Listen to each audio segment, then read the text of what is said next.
Ada masa ketika semuanya terasa biasa saja. Sesuatu hadir begitu dekat, sampai terasa akan selalu ada.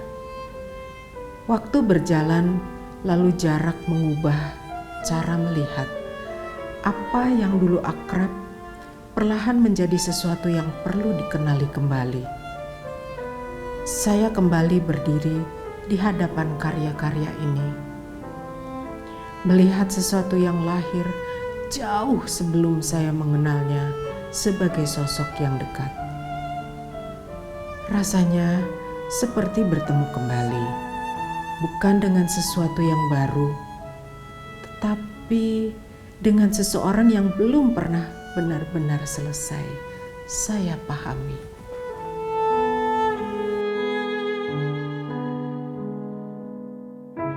Karya seni dapat dinikmati dan dapat dikenang sepanjang masa. Dan berbagai karya seni ini mempunyai nilai makna dan cerita menarik di belakangnya. Hari ini kita membahas karya Bapak Mokhtar Akpin dan kita akan mendengar sebuah lembaran ruangan yang akan diceritakan oleh tamu kita Ibu Karina Mokhtar Akpin. Terima kasih Ibu Karina Mokhtar Akpin untuk hadir dalam sesi kita. Hari ini kita ingin berdiskusi, kami minta kesediaan Ibu untuk kita bicara dan juga bercerita. Kami ingin kenal lebih banyak mengenai Bapak almarhum Mokhtar Akpin yang merupakan salah satu seniman kenamaan di Indonesia dan regional Nusantara hingga Asia Tenggara.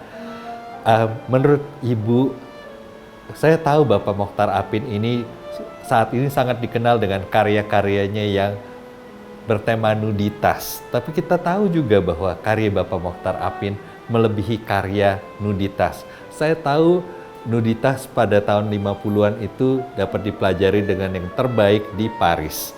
Apakah Ibu bisa menceritakan perjalanan Bapak Mokhtar Akpin selepasnya dari studi di Paris hingga menciptakan karya Anak dengan Balon yang sangat ekspresif, abstrak? Ya, terima kasih Pak Sandy. Bapak itu 1 tahun pertama, tahun 51 itu di Belanda dulu, 1 tahun. Lalu kemudian 52 sampai 57 kalau nggak salah itu ada di Prancis, di Paris dari École Supérieure des Beaux-Arts. Setelah itu beliau ke Jerman, ke Berlin 1 tahun untuk ngambil Meisterschüler ya, mungkin semacam PhD lah gitu di dunia seni. Kemudian baru kembali. Nah, karena itu semua ada ikatan dinas, jadi oleh pemerintah Indonesia ditempatkan di Seni Rupa ITB untuk mengajar. Tadinya Pak Akpin itu mikir, saya nggak mau pulang, saya mau tetap di Eropa aja gitu. Tapi pelukis Salim ya yang ada di Paris memberi nasihat lah, sebaiknya kamu pulang. Kalau kamu di sini mungkin kamu hanya jadi pelukis yang ada di Montmartre gitu ya. Kalau kayak kita di sini di Jalan Surapati atau di Braga gitu ya, di Bandung atau mungkin di Ancol kali ya, nggak tahu saya ini. Tapi Pak Akpin akhirnya mendengarkan nasihat pelukis Salim lalu kembali ke Bandung. Tahun-tahun awal tentunya tidak mudah ya bagi orang yang sudah mengenyam pendidikan di Eropa, tapi beliau menghasilkan banyak karya dan yang paling kita lihat di sini dan ada ya kubismenya itu Anak dan Balon. Itu adalah lukisan saya. Oh iya? Iya. Umur berapa Ibu waktu itu? Mungkin 6 atau 5 tahun ya. Iya. Gitu. Jadi saya juga nggak tahu apa yang menyebabkan. Wah, saya udah nggak tahu deh. Cuman kalau dilihat dari hasil lukisannya ya, banyak patung-patung. Mungkin saya berada di antara patung-patung koleksinya beliau juga gitu. Dan kelihatan sekali ada pengaruh dari Picasso-nya juga sedikit ya di situ. Ya. Apa yang menyebabkan Bapak beranjak dari realisme ke kubisme, Bu? Saya rasa dia mengalami banyak perubahan ketika di Eropa dan pelajarannya banyak. Dan ternyata karena pengetahuan yang diambil itu sangat Prancis, dia terinspirasi juga dengan pelukis Modigliani, terus Georges Braque, itu ternyata dia sangat-sangat suka. Dan ada pelukis-pelukis lain yang kita nggak pernah tahu ada di sini, kayak misalkan Raoul Ubach, lalu beberapa nama yang saya juga nggak kenal, tapi ternyata setelah saya pelajari lebih lanjut, wow, itu hebat sekali ininya, dan mungkin itu sangat mempengaruhi Pak Mochtar Apin melihat sesuatu untuk dia hasilkan jadi karya-karya berikutnya.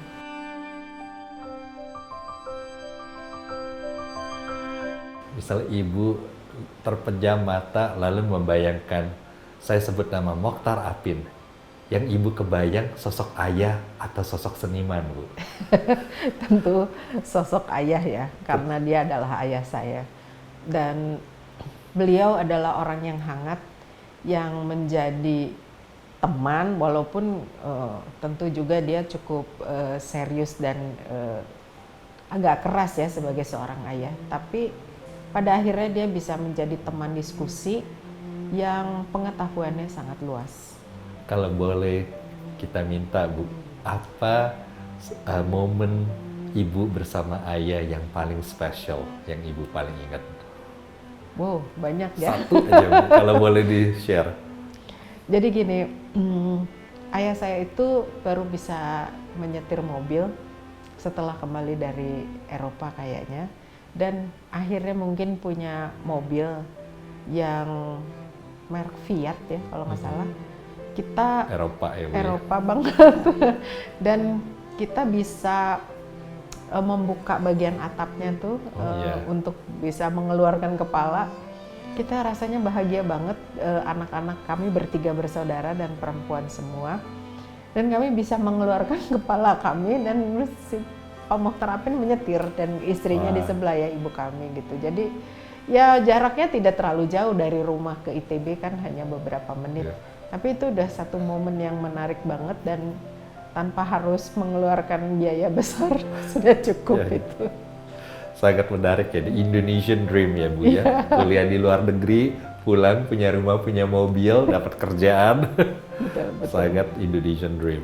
Nah, lalu kalau kita lihat, Bu, dengan karya yang besar, Jalan Patah-Patah yang dibuat tahun 88, apa perubahan dari tahun 60-an yang karya bersifat kubisme ekspresionis, tapi bisa masuk ke dalam tahapan seperti karya Jalan Patah-Patah, Bu, yang saya lihat ada permainan optical illusion, Bu. Yes. Pak Apin itu bukan pelukis yang bekerja berdasarkan ilham atau berdasarkan lebih yang emosional, saya rasa ya. Dia lebih seperti pelukis yang selalu bereksperimen di laboratorium. Jadi di Jalur Patah-Patah ini kelihatan sekali permainan warna ya, selain optic illusion ini. Kalau mungkin kita lihat warna merah dan warna orange yang ada di bagian tengah. Merah itu kan merupakan warna yang dominan ya. Tapi itu dia tidak membuat dominan. Dia menjadi penyeimbang dalam warna-warna yang di sebelahnya, baik seperti hijau, biru, coklat. Dan campuran antara hitam, coklat, dan hijau itu juga tidak membuat kita sakit mata atau terganggu, karena Pak Apin itu bekerja di laboratorium dengan, menurut ibu saya ya, Pak Apin tuh jarang sekali mau menjelaskan karyanya. Ibu saya mengatakan ada satu buku yang dibaca oleh Pak Apin di mana warna-warna itu bisa di presentasi warna yang ini akan menghasilkan warna seperti ini. Gitu. Jadi sangat-sangat eksperimental di dalam laboratorium. Saya lihat warna-warna yang digunakan Bapak di karya Jalan Patah-Patah sangat fenomenal dan warnanya cukup menarik ya, Bu. Ya, Pak Apin itu sangat berani ya terhadap warna, dan kita melihat tidak ada satu warna yang melebihi warna yang lain. Betul. Satu sama lain menunjang. Betul. Beliau juga kelihatannya sangat sangat mengagumi Victor Vasarely. Oh, Victor Vasarely ya Bu ya. Dan karya ini nanti akan dipamerkan di Art Moments Masters ya Bu ya. Tanggal 4 hingga 7 Juni di Agora Ballroom Jakarta 2026. Apa yang Ibu ingin sampaikan kepada para pemirsa untuk bisa melihat karya Bapak Mokhtar Apin di Mokhtar Apin Center di Art Moments Masters nantinya? Saya akan memberikan yang terbaik ya untuk di Art Moments Masters ini, dengan mengeluarkan karya-karya Pak Mokhtar Apin yang belum pernah kita keluarkan. Dan disitulah curahan pikiran inovasi Pak Mokhtar Apin 50-60 tahun yang lalu bisa kita rasakan di situ. Mungkin kita nantikan saja ya.